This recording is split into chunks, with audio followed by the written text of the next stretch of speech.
안녕하세요, 한테타 채널입니다. 오늘은 회생제동에 대해서 알아볼 건데요. 차량 컨트롤 메뉴의 차량 제어의 주행 모드 화면을 보시면 여기 회생제동을 표준으로 할 건지 낮음으로 할 건지 선택할 수 있는 메뉴가 있는데요. 표준은 주행거리를 증가하고 브레이크 수명을 연장합니다, 이렇게 되어 있는데 브레이크 패드의 수명을 연장한다는 그런 표현인 것 같습니다. 그럼 여기서 표준으로 놨을 때 낮음으로 놨을 때 에너지 효율의 차이가 얼마나 되는지 정확히 체크해 본 적이 없는데요. 오늘 그거를 한번 테스트를 해보려고 합니다.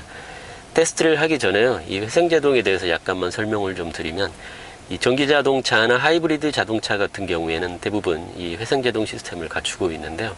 이 회생제동을 위한 발전기가 따로 붙어 있는 것은 아니고, 이 자동차에 붙어 있는 전기 모터가 배터리 팩의 전력을 끌어다가 자동차를 구동시키는 반면, 운전자가 엑셀에서 힘을 뺐을 경우에 관성으로 자동차가 쭉 굴러가게 되는데요. 내연기관 자동차, 전통적인 자동차는 대부분 그런 방식이죠. 엑셀에서 힘을 빼면 자동차가 관성으로 쭉 굴러가게 되고요. 이제 브레이크 페달을 밟아서 차량의 속도를 늦춰줘야 하는데요. 전기 자동차 같은 경우에는 회생제동이 개입을 하기 때문에 엑셀에서 힘을 빼면 오히려 반대로 전기 모터가 발전기 역할을 하면서 관성으로 굴러가는 자동차의 힘을, 그런 에너지를 버리지 않고 전력을 다시 생산해서 발전해서 배터리 팩에 충전을 시켜줌으로써 에너지를 좀 더 효율적으로 사용하게 하는 방식이라고 합니다. 그래서 회생제동을 적극적으로 사용하게 되면 원풋 드라이빙이 가능해지는데요. 이 엑셀만으로 차량을 가고 세우고 하는 게 대부분 가능하기 때문에 브레이크 페달은 거의 쓸 일이 없습니다. 이 브레이크 페달은 최종적으로 차량을 정지시킬 때만 사용을 하게 되고요.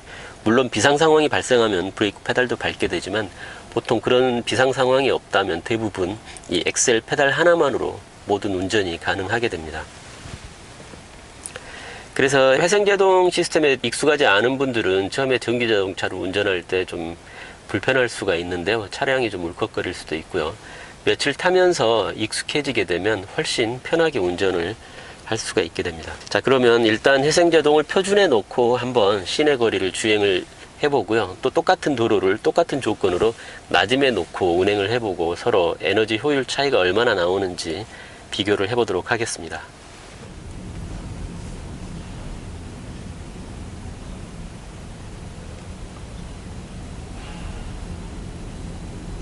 자, 계기판에 보시면 리젠이라고 하는 트립이 보이실 텐데요. 방금 그 리젠이라는 트립을 초기화 시켰습니다. 0부터 지금 시작을 했고요. 지금 현재 회생제동은 표준 모드입니다. 지금 교차로가 녹색 불이기 때문에 그냥 통과를 할 거고요. 지금까지 회생제동이 발생한 적은 없는 것 같습니다. 지금 계기판 왼쪽 에너지 사용량 그래프를 보시면 주황색으로 계속해서 지금 뜨고 있는 부분, 그 부분을 보시면 에너지를 계속 사용을 하고 있고, 지금 이제 제가 엑셀에서 힘을 약간 뺐습니다. 방금 녹색으로 길게 쭉 내려오는 그 모습을 보셨을 텐데요. 그게 바로 회생제동의 양입니다. 따라서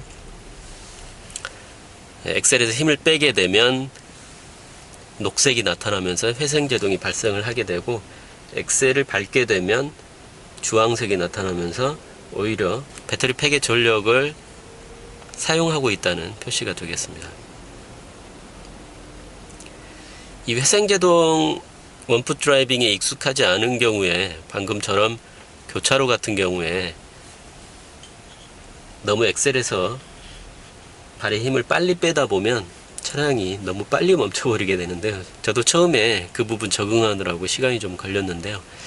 엑셀에서 발의 힘을 빼는 정도, 힘을 어느 정도 빼고 어느 타이밍에 빼는가 하는 부분은 차량을 운행하면서 며칠간 좀 적응을 하시면 금방 쉽게 하실 수 있습니다. 근데 기존의 내연기관 차처럼 엑셀과 브레이크를 컨트롤해서는 회생제동 차량에 운전하기에는 적절하지가 않거든요. 자, 출발을 하게 되면 또 주황색이 나타나면서 전력을 쓰게 되고요.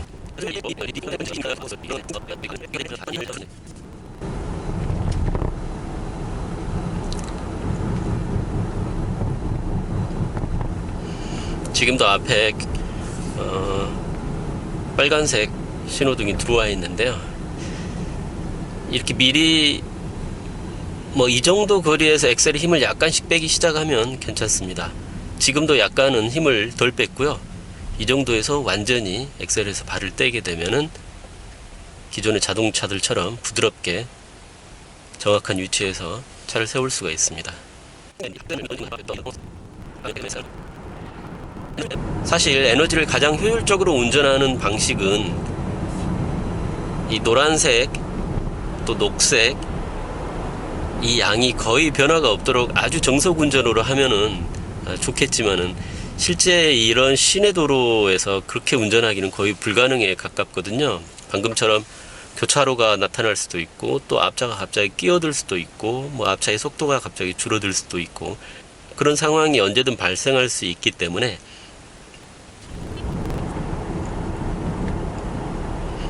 지금은 내리막길이기 때문에 녹색이 나타나는 것을 보실 수 있는데요. 이런 경우에는 회생제동이 잘 이루어지기 때문에 효율이 많이 올라가게 됩니다. 게다가 지금 교차로 앞이라 차량의 속도를 줄이고 있기 때문에 회생제동이 크게 발생하는 것을 볼 수가 있고요.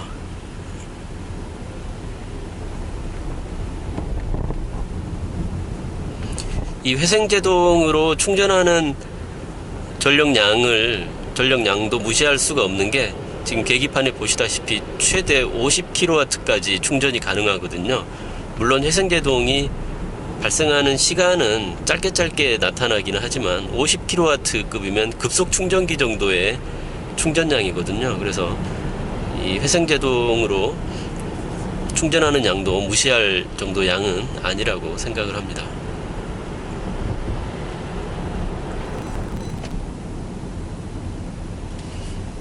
자, 이번에도 지금 아직도 엑셀에서 힘을 완전히 뺀 건 아니고요.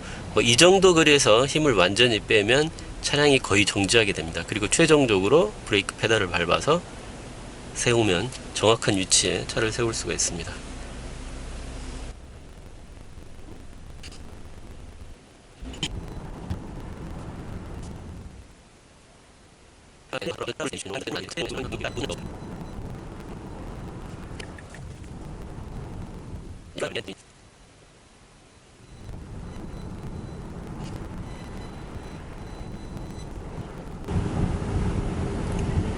급한 내리막길에서 계속 차량을 운행해 보면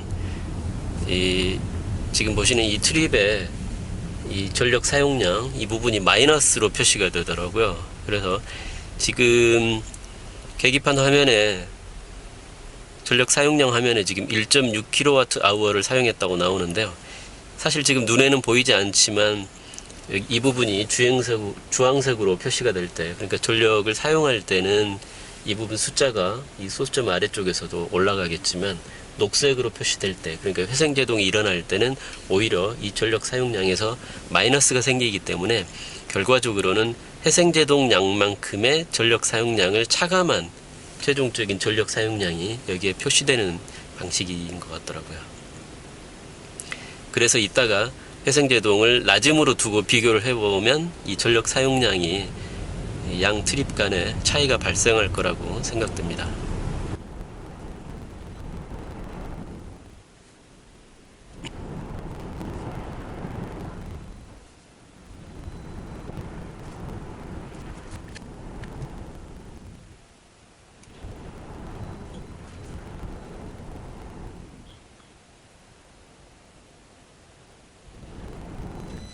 네, 자, 표준에 놨을 때 14.1km를 주행하는데 2.8kWh의 전력량을 사용을 했습니다. 네, 똑같은 조건에서 똑같은 경로를 이번에는 회생제동을 낮음으로 두고 출발을 했습니다.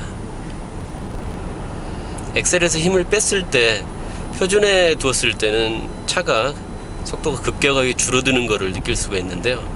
지금 낮음으로 뒀을 때는 엑셀에서 힘을 빼도 기존의 내연기관 차량들과 비슷하게 관성으로 쭉 차가 주행하는 모습을 볼 수가 있습니다.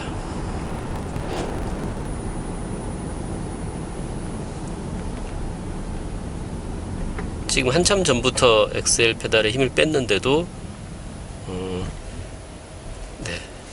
차량의 속도가 줄어들지 않기 때문에 브레이크 페달을 밟는 타이밍도 좀 더 빨라지고 또 밟는 힘도 좀 더 세져야 되는 그런 표준하고 비교했을 때는 그런 차이가 있네요. 아마 그만큼의 에너지를 낭비하게 될 것 같긴 한데요. 그리고 이 제동 능력도 회생제동을 표준으로 뒀을 때 브레이크 페달을 밟게 되면 회생제동과 일반적인 브레이크를 통한 제동이 동시에 이루어지기 때문에 좀 더 제동이 잘 되는 느낌이 있고요.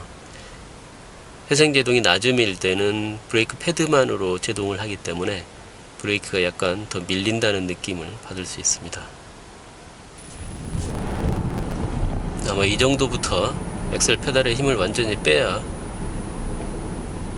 그래도 브레이크 페달을 좀 꽤 세게 밟아줘야만 차량이 서게 되고요.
계기판을 찍던 카메라 배터리가 다 돼가지고요. 지금 배터리 화면이 끊겼는데요. 아까와 동일한 경로 14.1km를 회생제동을 낮음으로 두고 주행했더니 에너지 사용량이 3kWh가 사용됐습니다. 그러니까 0.2kWh가 더 사용됐는데요. 이거를 배터리 100% 정도 환산해 보면 약 한 5% 내지 6% 정도? 5, 6% 정도는 전체적으로 차이가 날 것 같네요. 물론 이 수치는 뭐 오르막 내리막이 많은 도로 같으면 훨씬 더 벌어질 것 같고요, 차이가. 그리고 고속도로처럼 회생제동이 거의 일어나지 않는 정속 주행이 많은 구간이 있다면 별로 차이가 나지 않을 것 같고요. 뭐 그것까지 제가 다 테스트해 보지는 못했지만 시내도로 가다서다가 반복적으로 일어나는 그런 구간에서는 14.1km를 주행하는데 약 0.2kWh의 차이가 있었고, 전체 배터리 100%로 본다면 약 한 5 내지 6% 정도, 뭐 꽤 큰 차이라고 볼 수도 있겠네요. 제 생각에는 회생제동은 표준으로 두시고 원풋 드라이빙에 조금 더 익숙해지시면 브레이크 패드도 훨씬 더 전략할 수 있고 제동 성능도 더 향상시킬 수 있고 또 연비도 좋아지고 여러 가지 면으로 더 유리한 점이 많은 것 같습니다. 자, 오늘 여기까지 해서 회생제동에 따른 에너지 효율 차이에 대해서 알아봤습니다. 시청해 주셔서 감사합니다.